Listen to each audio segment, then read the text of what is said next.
We live in New York City, and we love the streets overflowing with life and music and theater and a multicultural cuisine. But the daily stress, the noise that keeps you up all night, and the pollution can take its toll on you. We live in a small one-bedroom apartment and have learned to enjoy family and friends in a tight space. But in May of 2000, my wife Catherine and I took a ride out to Long Island to get away from it all. And out here we fell in love with the sea. If only we could live out here, what would our lives be like?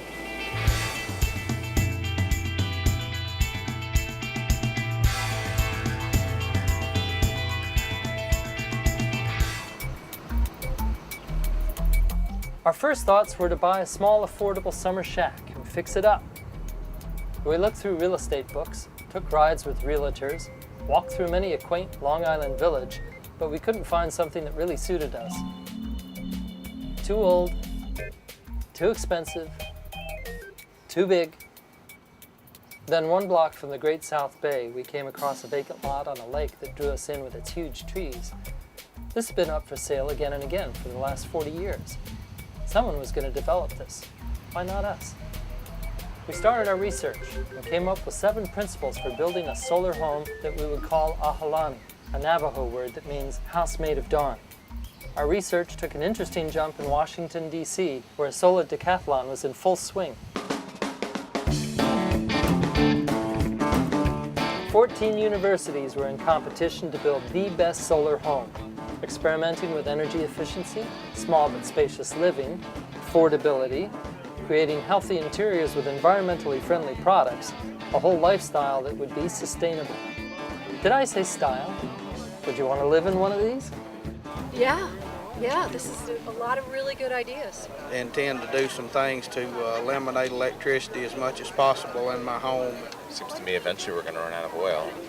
I'm a software engineer. I'm interested in the engineering aspects. I think we're really going to have to get our government and our people focused on paying more attention to renewable energy sources. How can you argue with selling energy back to the utility company?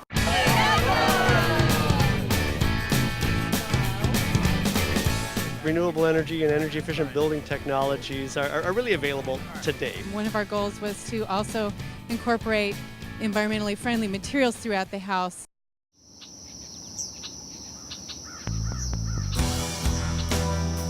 But there was one challenge we left out of our master plan. 2 months after we made our down payment, I returned from a bike ride on Long Island, coughing up blood. It was time for me to deal with my terminal disease, leukemia. I remember standing by the window in St. Vincent's Hospital looking out over New York City, wondering if I was going to make it, and if I did, what would I do? After 15 days, my white cells started to return, and I walked out of that hospital with a second lease on life.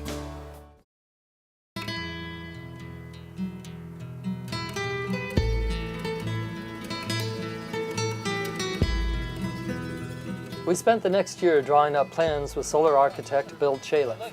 The most important thing in passive solar design is to face your house south. We're standing here on the southeast corner of a beautiful waterfront piece of property that will be the site of our solar home for Catherine and Campbell. Frank Lloyd Wright, he did solar houses back in the 30s. Even back then when fuel was not a consideration, Uncle Frank brought us the solar hemicycle to consciously design them as solar collectors and as solar buildings. And later on in the 50s, the Keck brothers, following Frank Lloyd Wright's lead, did solar houses. So we have a long, honorable history that dates back to Frank Lloyd Wright. No, this is higher. Bill came up with a beautiful design. The next step was getting a general contractor on board to manage the entire construction phase. I talked to many builders, but no one wanted to take the risk. I was told I had a futuristic design with an antiquated budget. I was stuck. I had 9 months on my construction loan, 5 of them already gone. After a long talk with Catherine and my doctor, we decided I would become the general contractor. I've been scared from day one building a home. Even with a general contractor. Now it's being doubly, triply scared. I don't sleep at night. Electrical, my geothermal, my relation with LIPA, the solar shed, SIPs, the truck, photovoltaics, etc. Call us fools or call us brave, we pushed forward in spite of everything and moved into a refurbished goat shed, then purchased a truckload of tools and started clearing.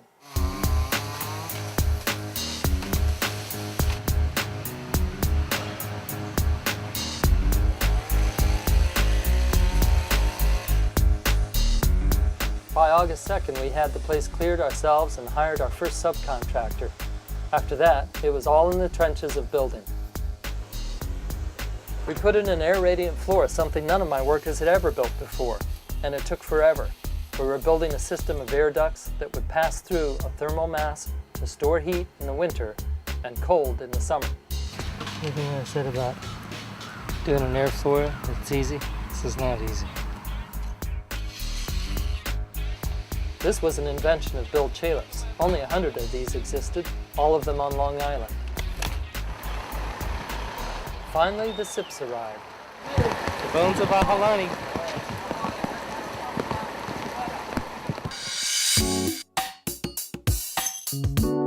Structurally insulated panels. The great thing about building with SIPs is you get something that's 3 times as strong as a stick-framed house. It's already insulated as it goes up, fast, and the air tightness is unmatched. They also use 1/10 the amount of lumber used in a regular home.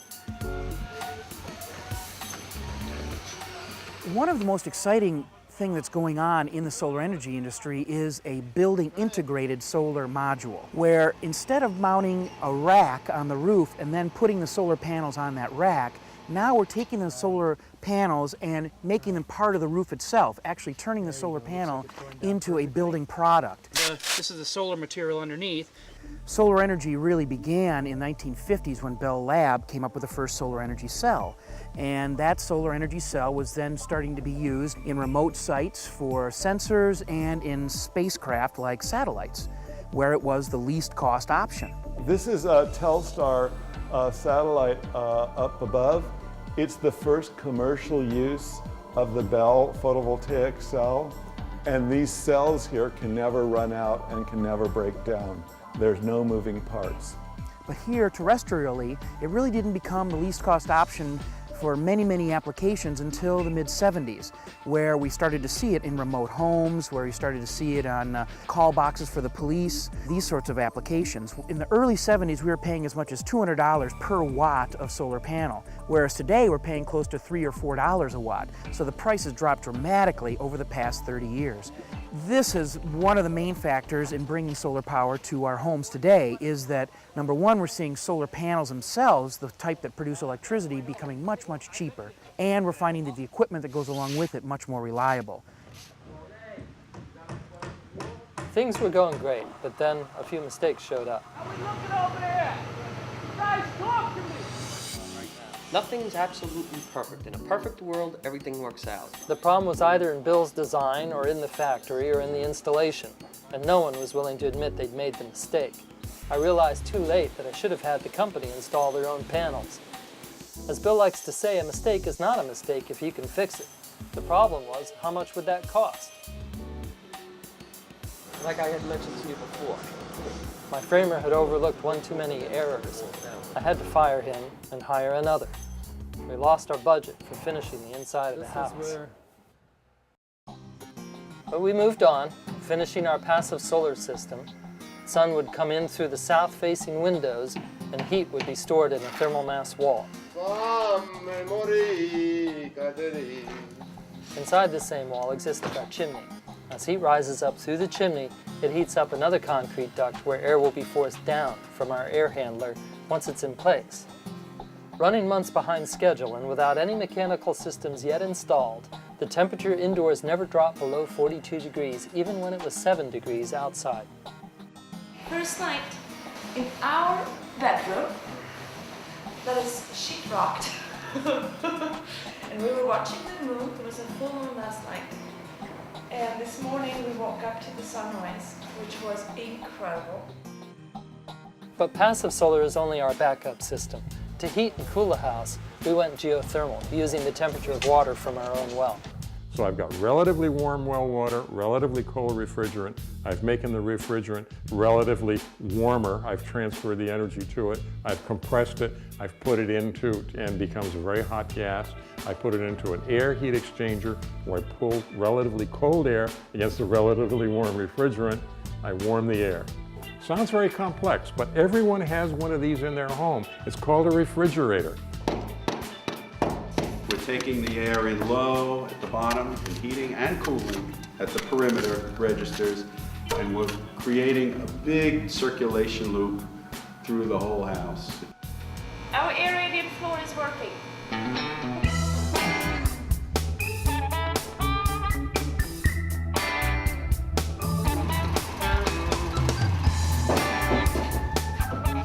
Our bank gave us a 3-month extension. We worked day and night, hurrying through one of the coldest winters in Long Island to pass inspection.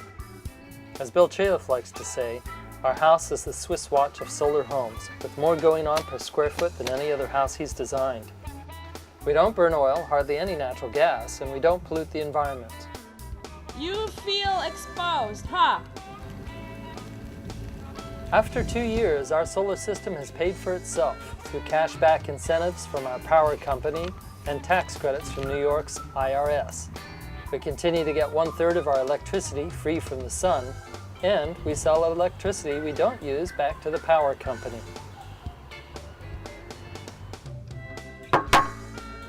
For our total energy consumption last year, we spent $2,000 less than comparable homes in the area. We've been qualified high above the standards for an Energy Star home, and colleges have scheduled field trips for architecture and environmental studies. As the cost of oil goes up, we will certainly feel an increase in the value of our small home. Ahalani, living in harmony with the sun.